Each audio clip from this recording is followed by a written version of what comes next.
केपी ओलीको दोष कहाँनेर हुन्छ भने केपी ओली निकटका व्यक्तिहरू जसले भ्रष्टाचार गरे, ईश्वर पोखरेलले भ्रष्टाचार गरे, केपी ओलीबाट संरक्षित भए, गोकुल बास्कोटा भ्रष्टाचारमा आरोपित भए, केपी ओलीजीबाट संरक्षित भए, स्वास्थ्य मन्त्री भानु ढकालजीले भ्रष्टाचार गरे, केपी ओलीजीबाट संरक्षित भए, जति पनि भ्रष्टहरू भए उनीहरू केपी ओलीजीबाट संरक्षित भए। भ्रष्टाचारमा शून्य सहनशीलता भन्दा भन्दै ट्रान्सपरेन्सी इन्टरनेसनलले 1 नम्बर भ्रष्टाचारी सरकार, एसियाली मुलुकमा नम्बर 1 भ्रष्टाचारी सरकार केपी ओली नेतृत्वको सरकार भनेर लेख्न पुग्यो। केपी ओलीको गल्ती कमजोरी त्यहीँनेर छ। क्याबिनेट बैठकमा माधव नेपालजीका नजिकका व्यक्तिहरूले किन भ्रष्टाचार विरुद्धको कुरा राख्नु भएन? प्रचण्डजीका तर्फबाट मन्त्री भएकाहरूले किन कुरा राख्नु भएन? किन उठाउनु भएन भ्रष्टाचारको विरुद्धमा? त्यसले गर्दा कोही चोखो छैन।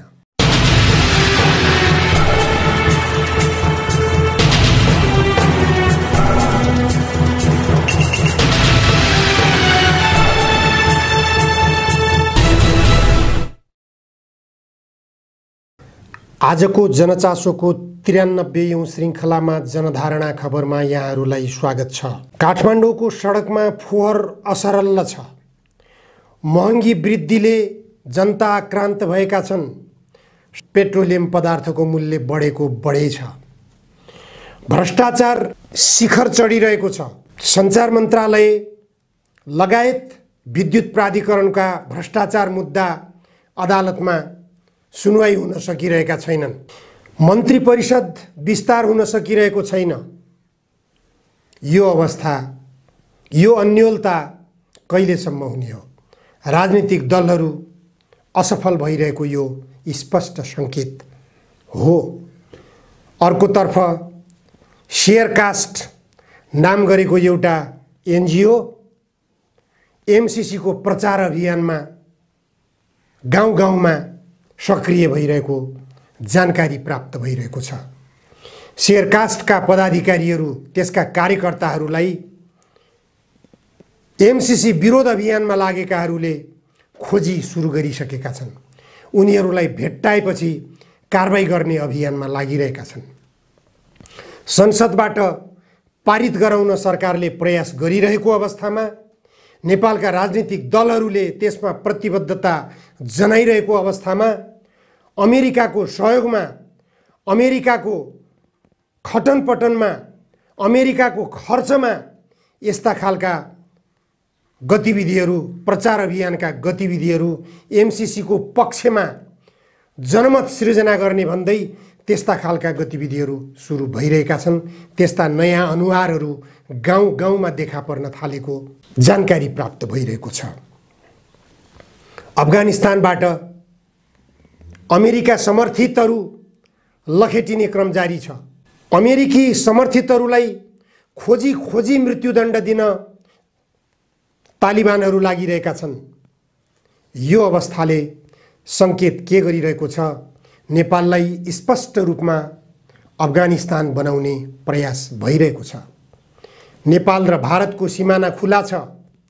अफगानिस्तानबाट लखेटिएका तालिबानीहरूले लखेटेका अफगानीहरू जो अमेरिकी समर्थित थिए हिजोको सरकारको बेलामा, हिजोको अमेरिकी कठपुतली सरकारका समर्थकहरू अफगानिस्तानबाट लखेटिएर इन्डियामा आउने गरेका छन् र इन्डियाबाट खुला सिमानाको प्रयोग गर्दै नेपालमा प्रवेश गर्ने बलियो सम्भावना देखा परिरहेको छ।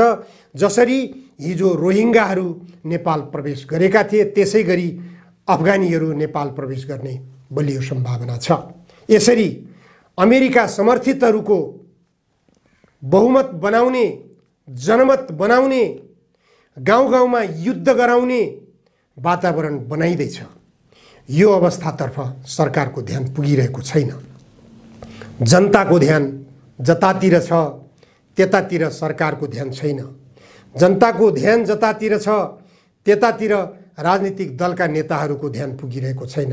राजनीतिक दलका नेताहरूले चाहेअनुसार, उनीहरूको व्यक्तिगत इच्छा अनुसार संविधानमा लेखिएको प्रावधानलाई समेत मिचेर सरकारबाट अध्यादेश जारी गराएर दल टुक्र्याउने र मन्त्री बन्ने, भागभण्डा गर्ने वातावरण बनेको छ।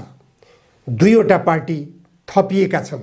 जनता समाजवादी पार्टी फुट्यो, लोकतान्त्रिक समाजवादी बन्यो। नेकपा एमाले फुट्यो, नेकपा एकीकृत समाजवादी बन्यो। समाजवाद शब्द सबै राजनीतिक दलहरूका निम्ति प्रियकर छ भन्ने कुराको यो फेरि नयाँ उदाहरण देखा परेको छ। संविधानमा पनि समाजवाद लेख्न पुगेका छन्। सबै राजनीतिक दलहरूलाई समाजवाद प्रियकर छ, तर भ्रष्टाचार बढाइरहेका छन्, बेथिति बढाइरहेका छन्। के समाजवादले सडकको फोहोर नउठाउनु भनेको छ? संविधानले सडकको फोहोर नउठाऊ भनेको छ? यो अस्तव्यस्ततातर्फ राजनीतिक दलहरूमा कुनै सोच छैन, कुनै छलफल छैन, कुनै चिन्तन छैन। बाहिरी मुलुकहरूका प्रधानमन्त्रीहरूले देशको गरिबी बारेमा चिन्ता व्यक्त गर्ने गर्छन्, जनताका समस्याहरू बारेमा छलफल गर्ने गर्छन्। संसदमा बोल्दाखेरि उनीहरूका छलफलहरू जनता र देशका पक्षमा केन्द्रित रहेका देखिन्छन्। देशमा जुन जुन समस्याहरू छन् ती समस्याहरूलाई लक्षित गरेर छलफल गरिरहेका हुन्छन्। तर हाम्रा देशका नेताहरू, प्रधानमन्त्री समेतको जिम्मेवारी सम्हालिसकेका नेताहरू एकले अर्कालाई गाली गर्ने, अत्यन्त अश्लील शब्दमा गाली गर्ने, अत्यन्त असहिष्णु बनेर गाली गर्ने, मै मात्र ठिक अरू सबै बेठिक भन्ने रूपमा प्रस्तुत भइरहेका देखिन्छन्। जनताका समस्या समाधान गर्नेतर्फ कुनै पनि राजनीतिक दलका नेताहरूको अभिव्यक्ति सुन्न पाइँदैन। देशमा रोजगारी समस्या छ, त्यो रोजगारी समस्या कसरी समाधान गर्ने कुनै राजनीतिक दलका नेताले छलफलको एजेन्डा बनाएका देखिँदैनन्। 80 लाखभन्दा ठुलो सङ्ख्यामा वैदेशिक रोजगारीमा नेपाली युवाहरू गएका छन्, जसको पाखुराले देश निर्माण गर्ने थिए। ती युवाहरूलाई रोजगारीको सृजना गरेर देशभित्र कसरी फिर्ता बोलाउने कुनै राजनीतिक दलको एजेन्डा बन्दैन। यो विषयमा कुनै राजनीतिक दलको योजना बन्दैन। यो विषयमा देशमा विद्युत प्रयोग गरेका लुटेरा उद्योगपतिहरू, उद्योगपतिका नाममा जो सिमेन्ट कारखानाहरू खुलेका छन्, ती सिमेन्ट कारखानाहरूले प्रयोग गरेका विद्युत महसुल बुझाइरहेका छैनन्। अरबौं रुपियाँ त्यतातिरबाट घाटा भइरहेको छ। त्यो उठाउनतर्फ न त सरकार क्रियाशील छ, न त सरकारलाई राजनीतिक दलहरूले घचघच्याउने काम भइरहेको छ। यो जनतामाथि खाली कर थोपर्ने बाहेक अरू केही पनि भइरहेको छैन। स्थानीय निकायहरू जनतालाई कर बुझाउन ताकेता गरिरहेका छन्। स्थानीय निकायहरू साना व्यापारीहरूलाई जरिवाना तिराएर दोहोरो त्योरो कर असुलेर दुःख दिने गरिरहेका छन्। यो अवस्थाबाट उन्मुक्ति जनतालाई कसरी दिने राजनीतिक दलका नेताहरूले कुनै ध्यान दिइरहेका छैनन्। सरकारलाई राजनीतिक दलका नेताहरूले दबाब सृजना गर्नुपर्ने हो। प्रतिपक्षी दल केवल भर्खर सरकारबाट बहिर्गमित हुनु परेको पीडामा छ। उले आफ्नो पार्टीको शक्ति कसरी सुदृढ बनाउने यसैमा चिन्तनशील छ। अरू पार्टीमा गएकाहरूलाई कसरी तान्ने, कसरी आकर्षित गर्ने, उनीहरूलाई पदीय जिम्मेवारीमा कसरी पुर्याएर उनीहरूको समर्थन प्राप्त गर्ने यसैमा ध्यान छ। सरकारले राम्रो काम गरेका भएपछि त्यो पार्टी फुट्ने नै थिएन। नेकपा एमाले नफुटेको भए अहिलेको यो अवस्था सृजना हुने थिएन। सरकारले जनताको पक्षमा काम गरेका भए, सरकारले देशको हितमा काम गरेका भए पार्टी किन फुट्नु पर्दथ्यो र? पार्टी नफुटेको भए जनता त्यसै पनि त्यो पार्टीको पछाडि भइरहन्थे। नेताहरूका अभिव्यक्तिहरू सुन्दा उदेक लागेर आउँछ। 16 वर्षसम्म पार्टीको महासचिव हाँकेका माधव कुमार नेपालले नयाँ पार्टी दर्ता गर्नुभएको छ। अनि त्यो पार्टीलाई सुदृढ बनाउने, बलियो बनाउने, अब क्रान्तिकारी धार सृजना गरेर जाने, शुद्धिकरण अभियान चलाउने 16 वर्षसम्म के गर्नुभयो? 16 वर्षसम्म पार्टीको महासचिव बन्दाखेरि तपाईलाई शुद्धिकरण अभियान चलाउन कसले छेकेको थियो? देशको हितमा काम गर्न कसले छेकेको थियो? देशलाई समाजवाद उन्मुख गराउन कसले छेकेको थियो तपाईलाई? त्यसकारण आज जतिसुकै तपाईहरूले प्रतिबद्धता दिए पनि सत्तामा पुग्नको निम्ति, जनताको मत प्राप्त गर्नको निम्ति अन्ततः तपाईहरू असफल सिद्ध भइसक्नु भएको छ। तपाईहरूले नेपाली कांग्रेसको जिम्मामा सत्ता सुम्पिनु भएको छ। नेपाली कांग्रेसले फेरि अर्को महाकाली सन्धि गर्छ। भारतको स्वार्थमा काम गर्छ। एमसीसी पास गर्न मरिहत्ते गर्छ। एमसीसी पास गरेर भारतीय सेनालाई भित्र्याउँछ। भारतीय सेनालाई भित्र्याएर देशलाई गृहयुद्धमा परिणत गराउँछ। अनि तपाईँ के गर्नुहुन्छ? तपाईँले शक्ति सुदृढ गरेर के लछार्नु हुने हो? सम्भावना छैन। केपी ओलीले हिजो अध्यादेश जारी गरेर प्रतिपक्षी बिना पनि संवैधानिक निकायहरूमा नियुक्त गर्न पाउने अध्यादेश निर्माण गर्नुभएको छ। त्यही अध्यादेश टेकेर अब प्रधानमन्त्री शेरबहादुर देउवाले केपी ओलीको अनुपस्थितिमा अथवा प्रमुख प्रतिपक्षी एमालेको अनुपस्थितिमा संवैधानिक निकायहरूमा नियुक्ति मनपरी गर्नेछन्।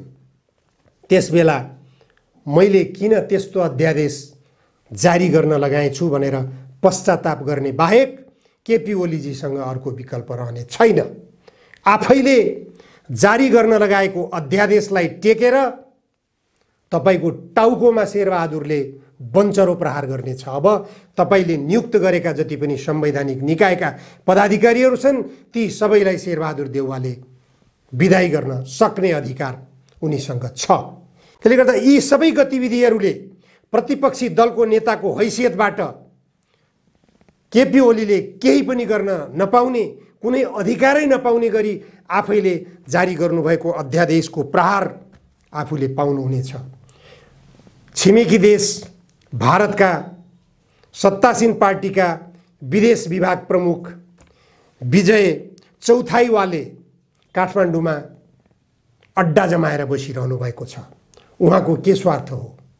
जुन दिन नेकपा एमाले विभाजित भएर माधव नेपालजीको नेतृत्वमा नेकपा एकीकृत समाजवादी पार्टी निर्वाचन आयोगमा दर्ता भयो, दर्ताको प्रमाणपत्र माधव नेपालजीले प्राप्त गर्नुभयो। त्यही दिन उहाँलाई बधाई दिन चौथाईवाले पुग्नुभयो। माधव नेपालजीले बधाई पाउनुभयो। नेपाली जनताले बधाई किन दिनु पर्या छ र उहाँलाई? उहाँले राम्रो काम गरेको भए पार्टी किन फुट्थ्यो? उहाँले राम्रो काम गरेको भए सरकारले नराम्रो काम किन गर्थ्यो? त्यसकारण नेकपा एमाले सहितको तत्कालीन डबल नेकपाले नराम्रो काम गर्नुमा, राम्रो काम गर्न नसक्नुमा प्रचण्डजी जिम्मेवार हुनुहुन्छ। प्रचण्डजी की बुहारी मन्त्रीमा पदासीन थिइन्, उनी जिम्मेवार छिन्। उनी जिम्मेवार हुनु भनेको प्रचण्डजी जिम्मेवार हो। माधव नेपालजीको पार्टीका जति पनि अत्यन्त निकटताहरू थिए उनीहरूले सम्हालेको मन्त्रालयबाट के राम्रो काम भयो? उनीहरूबाट राम्रो काम हुन नसक्नु भनेकै माधव नेपालजीको कमजोरी हो। त्यसमा केपी ओलीको कुनै कमजोरी, कुनै संलग्नता हुँदैन। योगेश भट्टराईले किन राम्रो काम गर्न सक्नु भएन? घनश्याम भुसालले किन राम्रो काम गर्न सक्नु भएन? यसमा केपी ओलीको के दोष? त्यसले गर्दा केपी ओलीको दोष कहाँनिर हुन्छ भने केपी ओली निकटका व्यक्तिहरू जसले भ्रष्टाचार गरे, ईश्वर पोखरेलले भ्रष्टाचार गरे, केपी ओलीबाट संरक्षित भए, गोकुल बास्कोटा भ्रष्टाचारमा आरोपित भए, केपी ओलीजीबाट संरक्षित भए, स्वास्थ्य मन्त्री भानु ढकालजीले भ्रष्टाचार गरे, केपी ओलीजीबाट संरक्षित भए, जति पनि भ्रष्टहरू भए उनीहरू केपी ओलीजीबाट संरक्षित भए। भ्रष्टाचारमा शून्य सहनशीलता भन्दा भन्दै ट्रान्सपरेन्सी इन्टरनेसनलले 1 नम्बर भ्रष्टाचारी सरकार, एसियाली मुलुकमा नम्बर 1 भ्रष्टाचारी सरकार केपी ओली नेतृत्वको सरकार भनेर लेख्न पुग्यो। केपी ओलीको गल्ती कमजोरी त्यहीँनिर छ। क्याबिनेट बैठकमा माधव नेपालजीका नजिकका व्यक्तिहरूले किन भ्रष्टाचार विरुद्धको कुरा राख्नु भएन? प्रचण्डजीका तर्फबाट मन्त्री भएकाहरूले किन कुरा राख्नु भएन? किन उठाउनु भएन भ्रष्टाचारको विरुद्धमा? त्यसले गर्दा कोही चोखो छैन, सबै भ्रष्टाचारमा जुटिनु भएको छ। यो सबै कारण के हो त भनेपछि दलाल संसदीय व्यवस्थामा तपाईहरूको लम्पसारवादले सृजना गरेको यो भ्रष्टाचार हो। यो भ्रष्टाचारको अन्त्यको निम्ति, यो दुराचारको अन्त्यको निम्ति, यी सबै व्यथितिको अन्त्यको निम्ति, काठमाडौँका सडकबाट फोहोर उठाउनको निम्ति, महँगी वृद्धि नियन्त्रण गर्नको निम्ति देशमा समाजवाद आवश्यक छ। संविधानले निर्दिष्ट गरेको समाजवाद आवश्यक छ। समाजवाद संविधान तह यदि जान सकिँदैन भने जनमत सङ्ग्रहमा जानुस्। वैज्ञानिक समाजवाद वा तपाईहरूले खेल्न खोजिरहेको यो दलाल संसदीय व्यवस्था, जनमत सङ्ग्रहमा जान हिम्मत गर्नुस्, निकास दिनुस्, जनताको मत जता जान्छ त्यतैतिर चल्ने प्रयास गर्नुस्। होइन भने तपाईहरूका शक्ति विदेशीहरूका निम्ति हुनेछन्, भइरहेका छन्। विदेशीहरूले पाउने तपाईहरूको सहयोगले देश निर्माण हुने छैन। देश निर्माण गर्नको निम्ति जनताको सहभागिता आवश्यक हुन्छ।